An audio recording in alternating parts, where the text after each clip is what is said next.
Other interesting business news, you have Porsche bringing back the V8 for their SUV. Now they just need to have 3 pedals like they used to have. A little fun fact, the Porsche Cayenne, or Cayenne? It's not the cool one, so I can't pronounce it properly, or very little incentive to do so.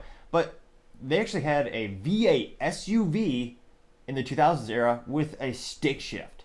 Now, spoiler, if you want to find one, they didn't import that many in the United States, so they usually trade for 2 to 3 times more than the same vehicles with the same number of miles with an automatic transmission.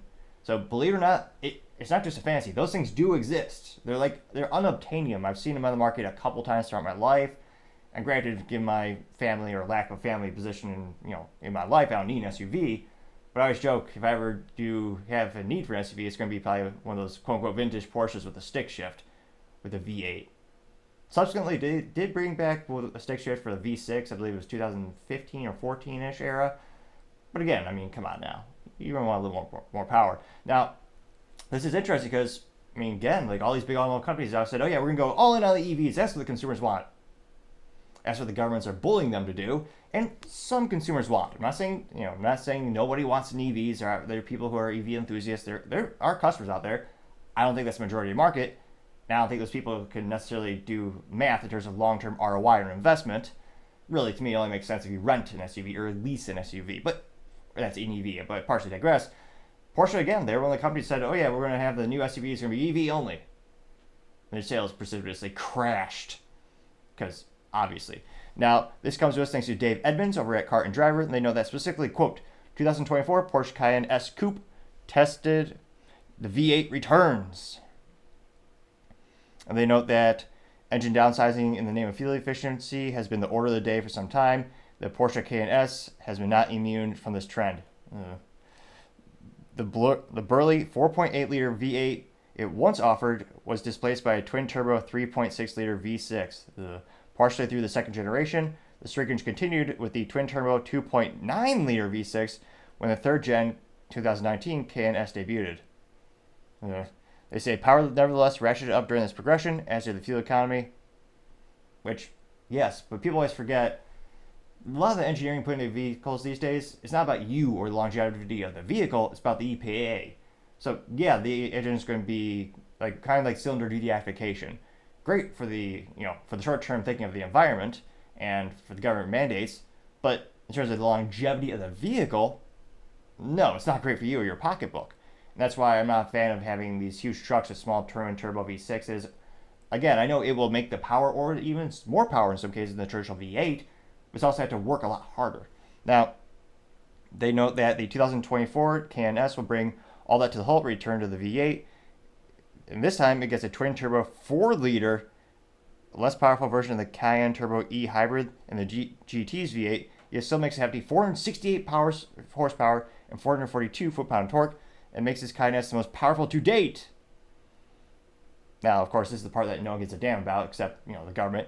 They say, 7 people, perhaps. They say, quote, but with a rating of 17 mile per gallon, 15 city, 21 highway, it's also the thirstiest a bit of EPA backsliding that Porsche found tolerable by planning various e-hybrid range improvements, where the Cayenne cavalcade? It can't be a real word. Well, everyone knows my pronunciation always leaves room for improvement. And there's a better picture of it. They note that our inner child, what is this? Our inner child reveals in the engine change the whole swole V8 emits a guttural burble and verberary brat that typically come hours after one consumes vegetable juice. Vegetable juice? Who's writing this? Alright, we're going to go back to the statistics unless they're writing. Let's see here. No, it'll be 0 to 60 in 3.9 seconds, 0 to 100 in 10 seconds, quarter mile 12.4 seconds at 111 miles per hour. Giddy up. The sound registers at 41 decibels at an entertainingly lumpy idle before rising to 77 at full beans. Who's writing this? Oh yeah, we just said Dan. So some good news from the enthusiast out there. And again, I'm not saying all the comments are talking about the stick shift, but it's ironic if you're watching the show and you see the visuals. Or if you're not watching, you're listening. The pop-up banner on this article is for, ironically, it's for Toyota and Nissan, which are some of the most, well, Toyota's the most bulletproof vehicle on the planet, but I don't think the consumers that are looking that are reading about a Porsche SUV are necessarily going to be interested in. They're advertising the Camry, which is one of the most practical bulletproof vehicles of all time, but a different category. One would think if they were smart about banner ads, they would have something like, if anything, an SUV of that same product category. Well, now you got to pop up for Volvo, which, no. So let me know. Am I just, I know stick shifts in the U.S. is about 1% of sales. And am I part of that 1% who would want a stick shift new V8 Porsche SUV? Would you ever want one? I mean, I know it's not as practical. I know it's not as fuel efficient. But it's one of those things where I always contend, I always tell people, I think it's a scientific fact. It's impossible to drive a stick shift and not smile ear to ear. I've tested this theory by every time I drive anywhere, I always smile. And granted, I don't have a lot of horsepower. It's just a little Honda Civic SI with the stick. Well, they only come with a stick shift. I respect Honda for that. But every time I do drive, I just can't help but smile ear to ear. So let me know. Would you ever buy one of those Porsches with a stick shift? Would you help bring that trend back? Or do you prefer an automatic transmission for an SUV? As always, even if you don't agree with me, I'd be fascinated to hear what you have to say.